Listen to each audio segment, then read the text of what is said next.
ನಾನು ಇದನ್ನು ಬರ್ಕೊಂಡು ಓದ್ತಾ ಇದ್ದೀನಿ. ತುಂಬ ದೊಡ್ಡದಾಗಿದೆ, ವಿಷಯಗಳು ಜಾಸ್ತಿ ಇದೆ, ಅದರಿಂದ ಬರ್ಕೊಂಡು ಓದ್ತಾ ಇದ್ದೀನಿ. ಅಕ್ಟೋಬರ್ 22ರಲ್ಲಿ ನಮ್ಮೆಲ್ಲರ ಪ್ರೀತಿ ಹಾಗೂ ಮೆಚ್ಚುಗೆಗೆ ಪಾತ್ರರಾಗಿದ್ದ ನನ್ನ ಸೊಸೆಯ ತಂದೆ ನಿಧನರಾದರು. ಇದೇ ದುಃಖದಲ್ಲಿಯೇ ನನ್ನ ಮಗ, ಸೊಸೆ ಮತ್ತು ನಾವೆಲ್ಲ ಅಮೆರಿಕಾಗೆ ನವೆಂಬರ್ 23ರಲ್ಲಿ ವಾಪಸ್ ಹೋದ್ವಿ. ಈ ಸಮಯದಲ್ಲಿ ನನಗೂ ನನ್ನ ಸೊಸೆಗೂ ಒಂದು ವಿಷಯದ ಬಗ್ಗೆ ಭಿನ್ನಾಭಿಪ್ರಾಯ ಇತ್ತು. ಆದರೆ ನಾನು ಅವಳನ್ನ ಯಾವುದೇ ಕಾರಣಕ್ಕೂ ವಿರೋಧಿಸ್ತಾ ಇರಲಿಲ್ಲ. ಅವಳ ದೃಷ್ಟಿಯಿಂದ ಅಲ್ಲದೆ ನಾನೇ ನೋಡುತ್ತಿದ್ದ ಅಲ್ಲಿನ ಕೆಲವು ಸಂದರ್ಭಗಳಿಂದ ಅವಳು ಹೇಳುವುದು ನ್ಯಾಯವಾಗಿಯೇ ಇತ್ತು. ಮೇಲಾಗಿ ನಮ್ಮಿಬ್ಬರಿಗೂ ಪರಸ್ಪರ ಪ್ರೀತಿ, ವಿಶ್ವಾಸ ಎಲ್ಲ ಇತ್ತು. ಅದರಿಂದ ನಾವು ಚರ್ಚೆ ಮಾಡಿದರೂ ನಾನೇ ಗೆಲ್ಲಬೇಕು ಅಂತ ನಾನು ಯಾವತ್ತೂ ಅಂದ್ಕೊಳ್ತಾ ಇರಲಿಲ್ಲ. ಹೀಗಿರುವಾಗ ಶ್ರೀನಾಥ್ ಸರ್ ಅವರ ಒಂದು ವಿಡಿಯೋದಲ್ಲಿ ಅವರೇನು ಹೇಳಿದರು, ನಿಮ್ಮ ಯಾವುದೇ ಬಯಕೆಗೆ ಈಡೇರಬೇಕಾದಲ್ಲಿ ಅದರ ಬಗ್ಗೆನೇ ಕನಸು ಕಾಣ್ತಾ ಇರಿ ಅಂತ ಎಲ್ಲ ತಿಳಿಸಿದ ವಿಡಿಯೋ ನನಗೆ ತುಂಬ ಇಷ್ಟ ಆಯಿತು. ನಾನು ಯಾಕೆ ಇದನ್ನು ಟ್ರೈ ಮಾಡಬಾರ್ದಂತ ನನ್ನ ಒಂದು ಇಚ್ಛೆ ನೆರವೇರಬೇಕಾದ್ರೆ ಇದನ್ನು ಟ್ರೈ ಮಾಡಬಹುದಲ್ಲ ಅಂತ ಅನ್ನಿಸ್ತು. ಕೇವಲ 15 ದಿನಗಳಲ್ಲಿ ಒಂಥರ ಪವಾಡ ಅನ್ನೋಂಗೆ ನಡೆದೋಯ್ತು. ನನ್ನ ಸೊಸೆ ಒಂದು ದಿವಸ ನನ್ನ ಹತ್ರ ಬಂದು, ಅಮ್ಮ ನೀವು ಹೇಳ್ದಂಗೆ ಆಗಲಿ, ನಾನು ಈ ವಿಷಯದ ಬಗ್ಗೆ ದೃಢ ನಿರ್ಧಾರ ತೊಗೊಂಡ್ಬಿಟ್ಟಿದ್ದೀನಿ, ಇನ್ನು ಹಿಂದೆ ಸರಿಯೋ ಪ್ರಶ್ನೆನೇ ಇಲ್ಲ ಅಂತ ಹೇಳಿದರು. ನಾನು ಆದರೂ ನೀನು ಇನ್ನೊಂದು ಸಲ ಯೋಚಿಸ್ಬಿಡು, ಮತ್ತೆ ದುಡ್ಕೋದು ಬೇಡ, 2-3 ದಿನ ಬೇಕಾದರೆ ಯೋಚಿಸು ಅಂತ ಹೇಳಿದೆ. ಇಲ್ಲ ನಾನು ಎಲ್ಲರನ್ನೂ ಯೋಚಿಸಿ ಎಲ್ಲ ನೋಡಾಗಿದೆ, ಸಾಕು ನೀವು ಹೇಳ್ದಂಗೆ ಆಗಲಿ ಅಂತ ಹೇಳಿದರು. ನನಗೆ ಆವಾಗ ತುಂಬ ಅದ್ಭುತ ಅನ್ನಿಸ್ತು. ಈ ವಿಷನ್ ಕಂಡಿದ್ದು ಎಷ್ಟು ಅದ್ಭುತ, ಈ ವಿಡಿಯೋ ನೋಡಿದ್ದು ನನ್ನ ಪುಣ್ಯ ಅಂತ ಅನಿಸಿ ಖುಷಿಯಾಯಿತು. ಸಾಧ್ಯನೇ ಇಲ್ಲ ಅಂತ ಅಂದ್ಕೊಂಡಿದ್ದೆ, ಆ ವಿಷಯದ ಬಗ್ಗೆ ಒಂದು ಬೀಜಾಂಕುರ ಅಲ್ಲ ಆಯಿತು. ಇನ್ನು ಶ್ರೀನಾಥ್ ಜಿಯವರ ಬಗ್ಗೆ ನಾನೇನು ಹೇಳಬೇಕು ಅಂತ ಇದ್ದೀನಿ ಅಂದರೆ ಅವ್ರು ಲೈವ್ ಬಂದು ಪ್ರತಿ ಸಲ ಪ್ರಶ್ನೋತ್ತರ ಕಾರ್ಯಕ್ರಮ ನಡೆಸ್ಕೊಡ್ತಾರೆ. ಹೀಗೆ ನಡೆಸ್ಕೊಡುವಾಗ ಅಟ್ಲೀಸ್ಟ್ ಒಂದು 10-12 ಜನನಾದರೂ ಮೆಸೇಜ್ ಮಾಡ್ತಾರೆ. ಅಂದರೆ ಕೆಲವರು ನಿಮ್ಮ ನಗು ಚೆಂದ, ನಿಮ್ಮ ಮಾತು ಚೆಂದ, ನೀವು ಹೇಳೋ ರೀತಿ ಚೆಂದ, ನಿಮ್ಮ ಕನ್ನಡ ಚೆಂದ, ನೀವು ಚೆನ್ನಾಗಿ ಕಾಣಿಸ್ತೀರಾ ಅಂತ ಹೀಗೆಲ್ಲ ಮೆಸೇಜ್ ಮಾಡ್ತಾ ಇರ್ತಾರೆ. ನನಗೂ ಹೌದು ಅವ್ರು ಹೇಳ್ತಾ ಇರೋದು ನಿಜ ಅಂತಲೇ ನಿಜ, ಸರಿ ಅನಿಸುತ್ತೆ ಯಾವಾಗಲೂ. ಇದು ಏಕೆ ಅಂತ ಅನ್ನೋದನ್ನು ಆಕರ್ಷಣ ವಿದ್ಯೆಯಲ್ಲಿ ಇದೇಕೆ ಅಂತ ಅನ್ನೋದಕ್ಕೆ ಆಕರ್ಷಣ ವಿದ್ಯೆಯಲ್ಲೇ ಉತ್ತರ ಸಿಕ್ತು. ಅವರು ನಿಜವಾಗ್ಲೂ ಆಕರ್ಷಿತವಾಗೇ ಕಾಣ್ತಾ ಇದ್ದಾರೆ ಅನ್ನೋದು ಆಕರ್ಷಣ ವಿದ್ಯೆ ತಿಳ್ಕೊಂಡ ಮೇಲೆ ಗೊತ್ತಾಯಿತು. ಇಂಥ ವಿಧಾನಕ್ಕೆ, ಈ ಅನನ್ಯ ವಿಧಾನ, ಇದಕ್ಕೆ ನಾನು ಏನು ಹೇಳಬೇಕು ಅಂತಿದ್ದೀನಿ ಅದು ಹೇಳೋದಕ್ಕೆ ಮಾತುಗಳೇ ಇಲ್ಲ. ಇದೊಂಥರ ಡಿವೈನ್ ಎಕ್ಸ್ಪೀರಿಯನ್ಸ್ ಅಂತ ಹೇಳಬೇಕು. ಬಹುಶಃ ಇದರಲ್ಲಿ ಈ ವಿದ್ಯೆಯಲ್ಲಿ ಭಾಗವಹಿಸಿದ ಎಲ್ಲರ ಅನುಭವನೂ ಇದೇ ಆಗಿರುತ್ತೆ. ನನಗಿಂತ ತುಂಬ ತುಂಬ ಹೆಚ್ಚಿನ ಅನುಭವಗಳು ಪಡ್ಕೊಂಡವರು ಇದ್ದಾರೆ. ತಾಯಿನೇ ಕಣ್ಮುಂದೆ ನಿಂತ ಹಾಗೆ ನನ್ನೊಳಗೆ ಆಕೆ ಪ್ರವೇಶಿಸಿದಂಗೆ, ನಾನೇ ಆಕೆ ಆಗಿರೋ ಹಾಗೆ ಆಗುತ್ತಿರುವ ಒಂದು ಅನುಭವ, ದಿವ್ಯಾನುಭವ ಅಂತಲೇ ಹೇಳ್ಬೋದು. ಇದನ್ನು ನಾನೇ ಸ್ವಪ್ರಯತ್ನದಿಂದಾಗಲಿ ಅಥವಾ ಯಾರಾದರೂ ಗುರುಗಳು ದೊರಕಿಸಿಕೊಡ್ಬಹುದು ಅನ್ನೋದನ್ನು ನನಗೆ ಊಹಿಸೋಕ್ಕೂ ಆಗ್ತಾ ಇರಲಿಲ್ಲ, ನಂಬಕ್ಕೂ ಆಗ್ತಾ ಇರಲಿಲ್ಲ. ಇದು ನಿಜವಾಗ್ಲೂ ಒಂಥರ ಬೋನಸ್ ಗಿಫ್ಟು ನಾನು ಇದಕ್ಕೆ ಸೇರಿಕೊಂಡಿದ್ದು. ಮಿಸ್ರಿ ಸಮಯದಲ್ಲಿ ನನಗೆ ಒಂದು ಭಾಳ ದೊಡ್ಡ ಸಮಸ್ಯೆ ಬೇರೆ ಬಂದಿತ್ತು. ಅದರಿಂದ ತುಂಬ ಹೈರಾಣ ಆಗಿಬಿಟ್ಟಿದ್ದೆ. ಶ್ರೀನಾಥ್ ಸರ್ ಸಿಕ್ಕಿದರೆ ಅವ್ರನ್ನ ಮುಖತಃ ಮಾತಾಡಿಸಿ ಇದ್ರ ಬಗ್ಗೆ ಪರಿಹಾರ ಕೇಳಬೇಕು ಅಂತ ಹೇಳಿನೇ ನಾನು ಆ ಶಿಬಿರಕ್ಕೆ, ಆ ವರ್ಕ್ಶಾಪ್ಗೆ ಹೋಗಿದ್ದೆ.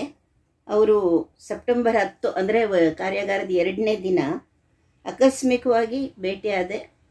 ಆಕಸ್ಮಿಕವಾಗಿ ಅವರು ಹೆಚ್ಚು ಕಡಿಮೆ ಒಬ್ಬರೇ ಇದ್ದರು, ಇನ್ನಿಬ್ಬರಿದ್ದರು ಜೊತೆಯಲ್ಲಿ ಮಾತಾಡಿಸ್ದೆ, ಅವಕಾಶ ಸಿಕ್ತು, ಮಾತಾಡಿಸ್ದೆ.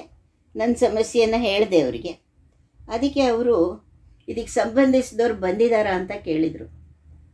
ಬಂದಿಲ್ಲ ಇಲ್ಲ ಅಂತ ಅಂದಾಗ, ಬಂದಿದ್ದರೆ ಅಲ್ಲೇ ಪರಿಹಾರ ಮಾಡ್ತಾಯಿದ್ರು ಅಂತ ನನಗೆ ಅನ್ನಿಸ್ತು.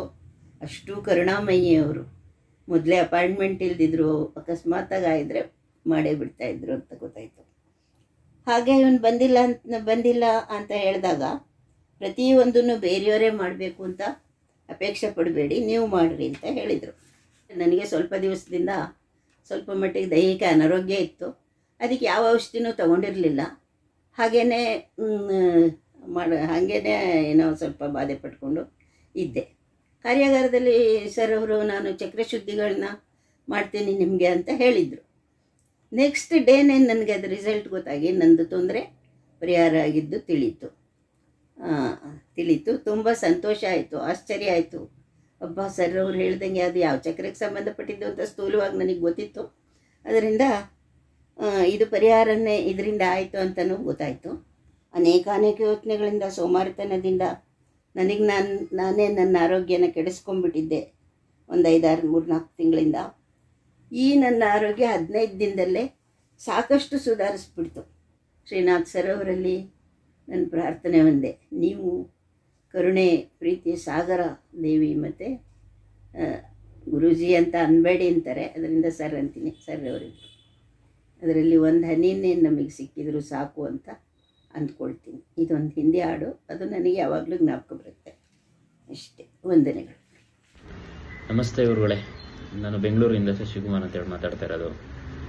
ನಾನು ಈ ವಿಡಿಯೋ ಮಾಡ್ತಿರೋದು ಏನಕ್ಕೆ ಅಂದರೆ, ನನ್ನ ಅನುಭವ ಅಂದರೆ ನೀವು ಕಲಿಸಿದ ವಿದ್ಯೆಯಲ್ಲಿ ನನಗಾದ ಅನುಭವ ಹೇಳ್ಕೊಳ್ಳೋದಕ್ಕೋಸ್ಕರ ನಾನು ಈ ವಿಡಿಯೋ ಮಾಡ್ತಾಯಿದ್ದೀನಿ. ನಾನು ಮೊದಲನೇ ನೋಡಿದ್ದು ನಿಮ್ಮದು ವಿಡಿಯೋ ಅಂದರೆ ಗಣಪತಿ, ಈ ಪ್ರಪಂಚ ಹೆಂಗೆ ಆಯಿತು, ಸೃಷ್ಟಿ ಹೆಂಗಾಯಿತು ಗಣೇಶನಿಂದ ಅನ್ನೋದು ವಿಡಿಯೋನ ನಾನು ಫಸ್ಟ್ ನೋಡಿದ್ದು. ಆ ವಿಡಿಯೋ ನೋಡಿದ್ಮೇಲೆ ನನಗೂ ನಿಮ್ಮ ಮೈಂಡ್ ಮೆಕ್ಯಾನಿಸಮ್ ಅನ್ನೋ ಯೂಟ್ಯೂಬ್ ಚಾನಲ್ ನನಗೆ ಇಷ್ಟ ಆಯಿತು. ನಾನು ಆ ಚಾನಲಿರೋ ಎಲ್ಲ ವಿಡಿಯೋಗಳನ್ನೂ ನೋಡಿದ್ದೀನಿ. ಅದರಲ್ಲಿ ಆಗಿರೋ ಅನುಭವ ಹೇಳಬೇಕು ಅಂದರೆ, ನಾನು ಫಸ್ಟು ಧ್ಯಾನ ಮಾಡೋಕ್ಕೆ ಸ್ಟಾರ್ಟ್ ಮಾಡಿದೆ. ಫಸ್ಟ್ ಡೇ ಕುಂತ್ಕೊಂಡೆ ಒಂದು 10 ಮಿನಿಟ್ಸ್ ಎದ್ದು ಕಣ್ಣೆಲ್ಲ ಓಪನ್ ಆಯಿತು. ಮಾಡ್ತಾ ಒಳ್ಳೊಳ್ಳೆ ಅನುಭವಗಳಾಗಕ್ಕೆ ಸ್ಟಾರ್ಟ್ ಆಯಿತು. ಮೈಂಡು ಫ್ರೆಶ್ ಆಯಿತು. ಧ್ಯಾನದಲ್ಲೇ ಆದ ಅನುಭವನ ನಿಮಗೆ ಹಂಚ್ಕೊಳ್ಳೋಣ ಅಂತೇಳಿ ನಾನು ಈ ವಿಡಿಯೋ ಮಾಡ್ತಾಯಿದ್ದೀನಿ. ಎಲ್ಲ ವಿಡಿಯೋನೂ ನೋಡಿದ್ದೀನಿ. ಹಿಪ್ನೋಸಿಸಮ್ ಆಗಿರ್ಬೋದು, ಅದರಲ್ಲಿ ನೀವು ಹೇಳಿದ ರೀತಿ ಮಾಡಿ ನನಗೂ ಕಣ್ಣು ತೆಗೆಯೋಕ್ಕೆ ಆಗಿಲ್ಲ, ಆ ಥರ ಅನುಭವ ಆಗಿದೆ. ಇದುವರೆಗೂ ನನಗೆ ಆ ಥರ ಅನುಭವ ಆಗಿಲ್ಲ. ನಾನು ದೇವರು ಯಾರು, ಹಿಂಗೆ ಏನು ಹುಡುಕಾಟದಲ್ಲಿದ್ದೆ. ಆದರೆ ನೀವು ಸಿಕ್ಕಿದ ಮೇಲೆ ಅದರ ಕ್ಲಾರಿಟಿ ಒಂದು ನನಗೆ ಸಿಕ್ತು. ಒಳ್ಳೆಯದಾಗಿದೆ. ಎಲ್ಲರೂ ನೋಡಬೇಕು, ಎಲ್ಲರೂ ಅನುಸರಿಸ್ಬೇಕು. ನಾನು ನಿಮ್ಮ ವಿಡಿಯೋನೆಲ್ಲ ಶೇರ್ ಮಾಡಿದ್ದೀನಿ ಫ್ರೆಂಡ್ಸು. ಅದರಲ್ಲಿ ಎಲ್ಲ ಚೇಂಜ್ ಆಗ್ತಾರೆ ಅಂತ ಹೇಳೋಕ್ಕಾಗಲ್ಲ, ಇಬ್ಬರು ಚೇಂಜ್ ಆಗಿದ್ದಾರೆ. ಈಗ ನಾನು ನೋಡಿ ನಿಮ್ಮದು ಆಹಾರ ಪದ್ಧತಿಗಳು ವಿಡಿಯೋ ನೋಡಿದೆ. ನಾನು ನಾನ್ ವೆಜ್ ಬಿಟ್ಟಿದ್ದೀನಿ, 1 ಮಂತ್ ಆಯಿತು. ಪರ್ಮನೆಂಟಾಗಿ ತಿನ್ನೋದೇ ಇಲ್ಲ. ಯಾಕೆಂದರೆ ನಿಮ್ಮ ವಿಡಿಯೋ ನೋಡಿದ್ಮೇಲೆ ಪ್ರಾಣಿ ಹಿಂಸೆ ಮಾಡಬಾರ್ದು, ಯಾಕೆಂದರೆ ಅವು ನಮ್ಮ ಥರನೇ ಜೀವ ಇರುತ್ತೆ ಅಂತ ಅರ್ಥ ಮಾಡಿಕೊಂಡು ನಾನ್ ವೆಜ್ ಬಿಟ್ಟಿದ್ದೀನಿ, ಬ್ಯಾಡ್ ಹ್ಯಾಬಿಟ್ಸ್ ಬಿಟ್ಟಿದ್ದೀನಿ. ಈವನ್ ಸೋಷಿಯಲ್ ಮೀಡಿಯಾನೂ ಮೊಬೈಲ್ ಯೂಸ್ ಮಾಡಲ್ಲ, ಯಾಕೆ ಮೈಂಡ್ ಫ್ರೆಶ್ ಆಗಿದೆ, ಫೀಲ್ ಆಗಿರುತ್ತೆ. ಎಲ್ಲ ನಿಮ್ಮ ವಿಡಿಯೋಯಿಂದ ಇಷ್ಟೆಲ್ಲ ಆಗಿದ್ದು ಅನುಭವ ನಾನು ಹಂಚ್ಕೊಳ್ಳೋಣ ಅಂತೇಳಿ ನಾನು ಈ ವಿಡಿಯೋ ಮಾಡ್ತಾಯಿದ್ದೀನಿ. ಎಲ್ಲರೂ ನೋಡಿ, ಎಲ್ಲರೂ ಕಲಿಬೇಕು. ನಾನು ನಿಮ್ಮಿಂದ ಕಲಿಯುವಂಥ ತುಂಬ ಇದೆ. ಇಷ್ಟು ಹೇಳಿ ನಾನು ಮಾತು ಮುಗಿಸ್ತೀನಿ.